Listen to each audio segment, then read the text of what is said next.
Welcome back, everybody, to the Gamecocks Dynasty here. As last episode, we basically had our first significant win. We upset the 16th ranked Texas A&M Aggies. Obviously, they were on a bit of a losing streak anyway, so the Gamecocks took advantage of that, and we had an offensive explosion. They have barely been consistent so far this season, but today in Lexington, we have a chance to start off strong and continue our dominant SEC play so far this season, despite the one loss to Georgia. Marshawn Lloyd would start our day with about a negative 1 yard run, but still on 2nd and 10, Rattler's going to get him those yards back and then some 12 yards on the catch there by Josh Vann. Josh Vann has quickly become one of the better targets for this offense, but Rattler really hasn't found his favorite yet, but that man right there had a great week last week, 18 yards for Jaheim Bell, and this offense is clicking early in the game. That's something we've struggled to get going now, and if you can have a running game like that and a passing game like we've seen the last week and this few plays, then we are going to be extremely dominant. But Christian Bill Smith gets hit hard, and now a 4th and inches on the first drive of the game. Rattler's gonna fake the dive with the running back, and he slips it in to Austin Stogner. Stogner hasn't really been involved in this offense too much, but we're trying to get him there. Now 2nd and 10, Rattler across the middle to a rushing down the field, Christian Bill Smith, and CBS down to the 13-yard reception, down to about the 4.5-yard line. Now 2nd and goal. Rattler, likely a play action again, keeps it himself, fires to the end zone, almost intercepted. An errant pass there, and now on 3rd and goal, the Gamecocks try to strike again. Rattler, another play action. This time he hits Bell, who tries to cut inside, and he is lit up at about the 1.5-yard line, and Rattler on a 4th and goal keeps it himself, dives over the top. He actually really didn't need to dive. He ended up being in just by proxy there, but the Gamecocks nonetheless strike first. 7-0 is where we stand here as the Wildcats touch the ball now on offense. They are led by dynamically talented quarterback Will Levis. And Levis on the first play from scrimmage hits his man, Keaton Upshaw, for 21 yards. This Kentucky offense has a ton of talent. Now 1st and 10 again. Levis out of the shotgun finds Robinson. Tavion Robinson on the screenplay, fighting his way down past the 20. Pushed back a little bit, but forward progress will have him around the 18-yard line. Now 2nd and 9. Levis, quarterback still out of the shotgun. He's going to fake it to CJR or CRJ, Chris Rodriguez Jr., and Levis falls forward 16 yards on that read option. That just shows how talented Rodriguez Jr. is for this offense. And on a 2nd and goal, they keep it with him. And big touchdown there, a 3-yard scamper as the Wildcats tie it up. This Kentucky offense, I'm not going to lie, has so many weapons, it's difficult to decide who you want to actually block. Now on a 1st and 10, Rattler wants to fire downfield, and it's cut off and intercepted by the defensive back. Love it. He makes a man miss for a split second. He's able to return that one back, so now the Gamecock defense turns around and gets this Wildcat offense to a 3rd and 8, trying to prevent a catastrophe, and they do just that as Berrien Brown gets nothing on the play. He gets lit up, pushed backwards, and now a 3rd and 3. Once again, the Gamecocks offense struggling to complement their defense. They've done that for many times this season, just getting their defense off the field, but then struggling to get anything going. Now on a 4th and 4, they will go for it after falling short. Rattler out of the shotgun, changes the play up a little bit. They've got a blitz coming. That leaves a man open down the field. Touchdown. Boom. Touchdown, Jaheim Bell. The secondary was bare down there, and the defense did try to blitz this offense, but thankfully Jaheim Bell was able to get past the secondary and get into the end zone there as they made a beautiful play from Rattler to Bell. And this Wildcats offense, though, after a nice Upshaw catch and run, is moving down the field, but Levis on 1st and 10 is sacked by Jordan Birch. He tried to escape, but thankfully Birch was able to just wrap that arm around him. Now 3rd and 15. Levis under center. He plays a lot of time under center. Levis takes the snap, wants to throw, obviously, hits a man right across the middle. Berrien Brown gets lit up and lifted into the air, but 23 yards later, really doesn't matter. Levis now pitching it to Rodriguez Jr., who's got a great block on the edge into the end zone. basically untouched for the veteran running back. A big play there, his second touchdown of the day, as this Gamecock defense is struggling to find answers. Now 2nd and 10, Rattler fits it into a tight window as Jaheim Bell, coming off of a dominant performance last week, man, he looks like he's becoming the favorite target for Rattler, and Marshawn Lloyd's going to get about 6 yards on that play. This offense is starting to click a little bit. Now 1st and 10, Rattler out of the shotgun, got a man wide open, touchdown.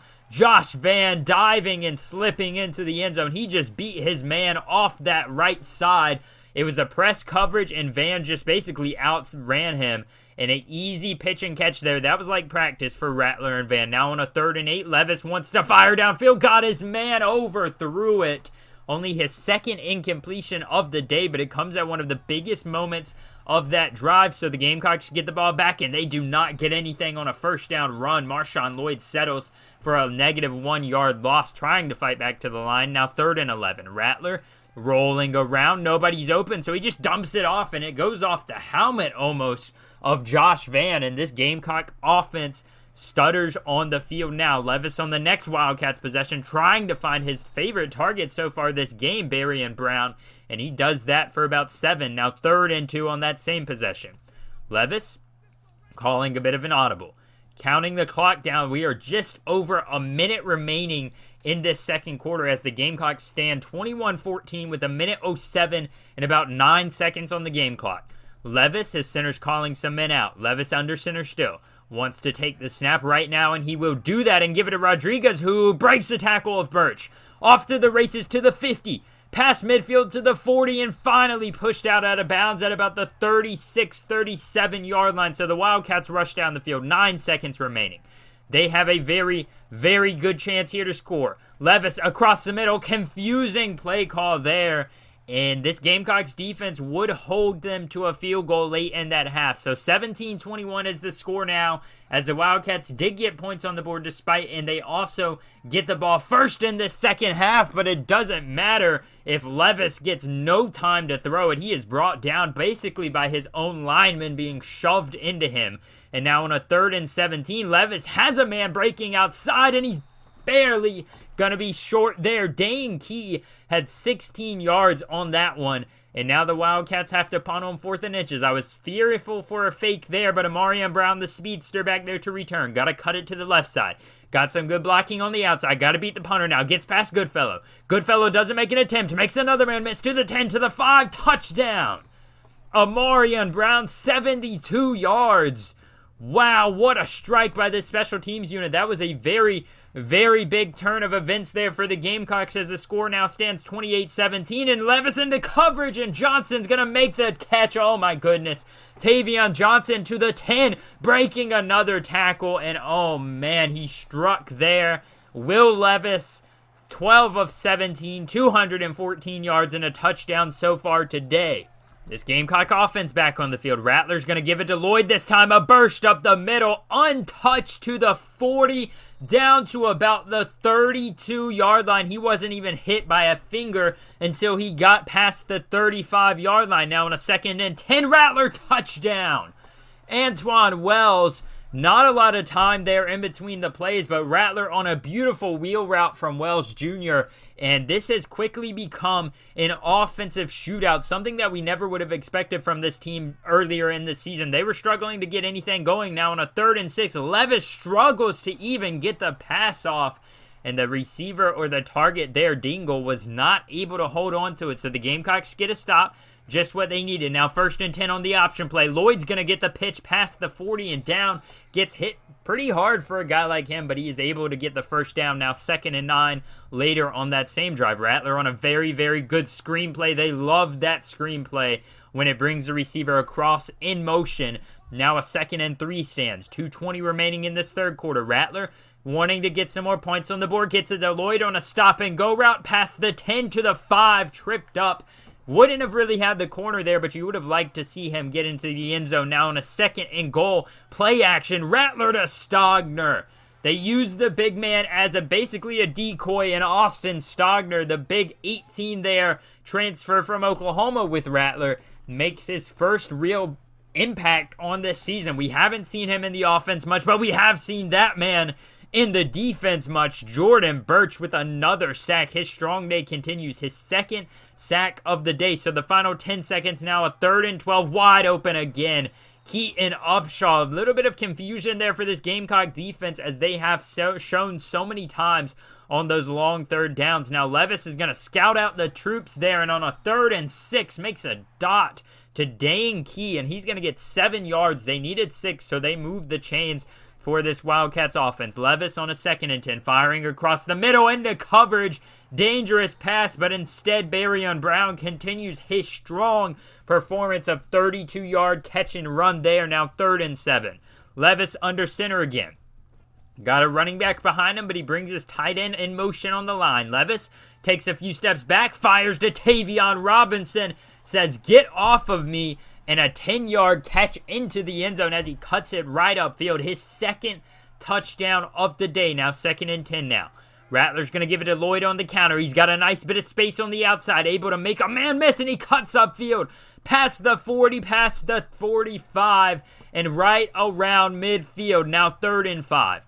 Rattler with the play action. He wants to roll around to the right, thinking he's got a man deep. Throws it a little behind him, and it's intercepted.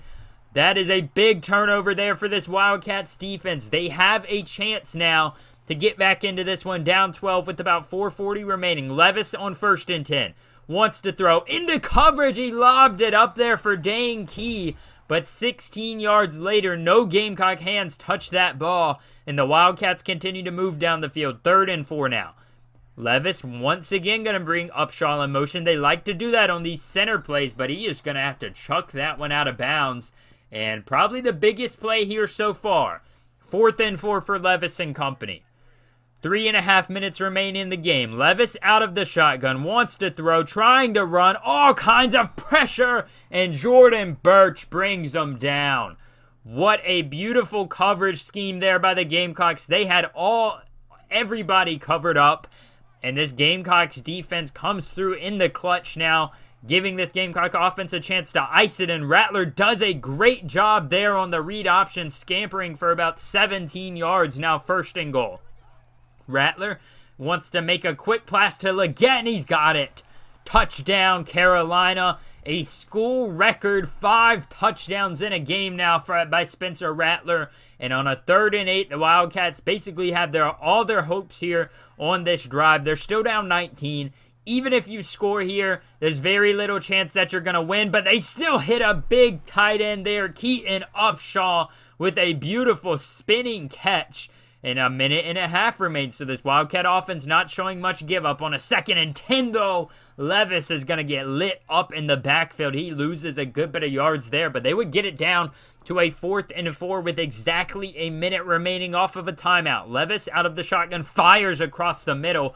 Who else would it be? Barryon Brown and Tavion Robinson have been dominant for this Wildcat offense. And now a 4th and goal with about 9 seconds left. They had to lose all of their timeouts, basically used up all the clock, and once again, Tavion Robinson with a 5-yard touchdown. But at the end of the day, the Gamecocks strike in another SEC matchup, wrapping this one up with a final score of 49-37, as Will Levis had himself a great day, but it just was not enough to counteract the amount of talent this Gamecock offense has, and just what a great game Spencer Rattler had. 6 total touchdowns on his part, and another SEC win to start this season. I mean, the season hasn't been spectacular for Spencer Rattler so far, but 10 touchdowns, 8 interceptions through these first few games.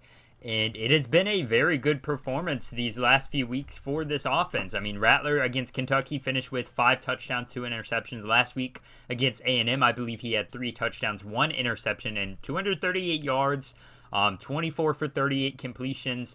Just a very productive game. Sure, you want to cut down those 2 interceptions, but the first one kind of effectively was a punt, and the second one was just trying to do too much, getting it downfield, and he underthrew it just a little bit. Marshawn Lloyd showed this running game can continue to be dominant after last week's excellent performance. 18 rushes, 143 yards. Spencer Rattler did have the only rushing touchdown, but receiving-wise, I was very impressed with what I saw all around.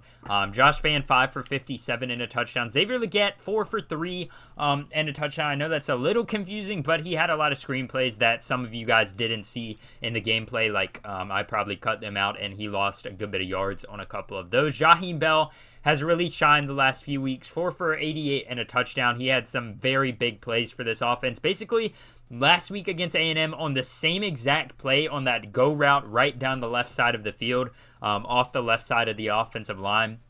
It worked against A&M last week. As a coach, I noticed that. I pulled it out, and I was very shocked to see that it worked as well as it did, if not better than it did last week against A&M. Juice Wells had a productive day as well, 3 for 41 and a touchdown. And down here, Mr. Austin Stogner, 1 catch, 1 yard, 1 touchdown. That's all he needed. Defensively, we had a good game all around. Brad Johnson, 8 tackles, 7 of solo. A couple good sacks by Jordan Birch. No turnovers here, but we didn't need those. Thankfully, our offense was clicking. Zach Pickens had 2 sacks, and M. Webb also had 2 sacks, along with Sherrod Green down there with 1 sack. No field goals, really. Mitch Jeter, 7 extra points, 7 made. So, I mean, a good all-around game by this offensive unit. And like I was saying, it's going to be interesting to see how we do going forward. We get a bit of a break from SEC play here to take on South Alabama next week. They are 1-4, 0-3 in conference play. They don't have a great offense, but statistically, they've actually produced a better offensive output than us on almost all facets of the offense. You know,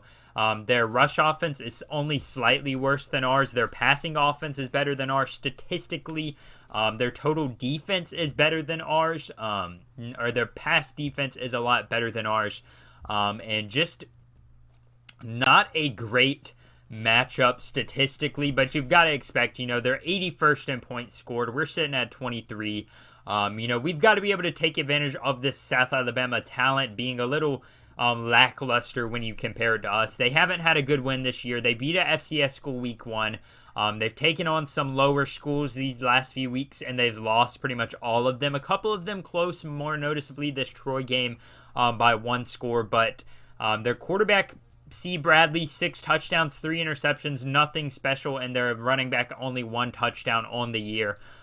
So nothing crazy going into this matchup. Sure, you know, it's not like I'm going to go in thinking we're going to win this by 80, but do expect maybe a bit of a blowout, I would hope. Unfortunately, now that I said that, it's going to be jinx probably, and they're going to dominate us. But as far as the big matchups go for last week, nothing too crazy. We had a few ranked matchups, I believe, but nothing really all that special. Mississippi State continues their basically strong resume so far at a BCS championship bowl. They sit at 6-0, and they take down the LSU Tigers 28-21. Syracuse loses to Clemson by only 6 points there.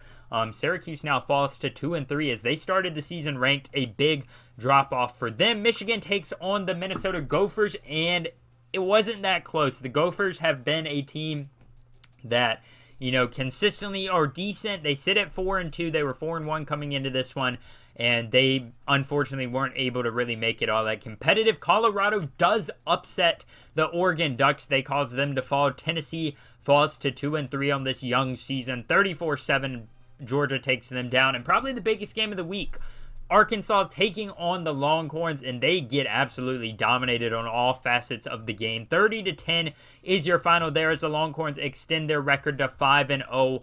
Now NC State continues to stay strong. Georgia Tech loses to Miami, who is now 4-0. They've only played 4 games, which is a little weird. Michigan State dominates Wisconsin. Penn State barely ekes out a win against a lesser Big Ten opponent there in Indiana. Boston College takes a win.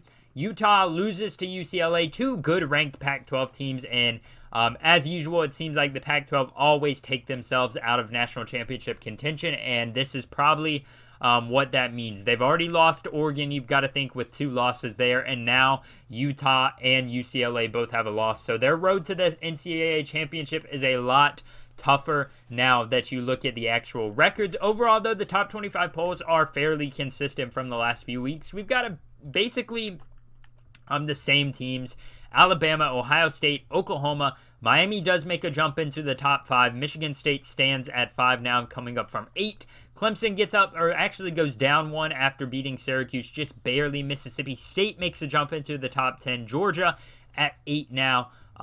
Texas at 13, now 9, and then Michigan rounds out the top 10 after going down one spot despite a 35-10 win over Minnesota. Unfortunately for us, the Gamecocks are right on the outside of the top 25, and if we get a win this week against South Alabama, right now we have 250 votes to get into the top 25, and that will probably be just enough to get us over the hump. As far as recruiting goes, no news there. I've got to allocate the rest of the points. We did have one guy commit to Minnesota, unfortunately, but I'm not sure if it was a guy that we were really going after heavy, so I'm not really going to give you guys much of an update there on this episode about recruiting. As always, if you guys continue to enjoy these videos, make sure to hit the like button, subscribe, and turn on post notifications so you never miss an upload in this series. And also, any other type of videos I upload are also fun to check out too. Thank you all for watching, and I'll tune in with you guys next week as we take on 1-4 South Alabama Jaguars.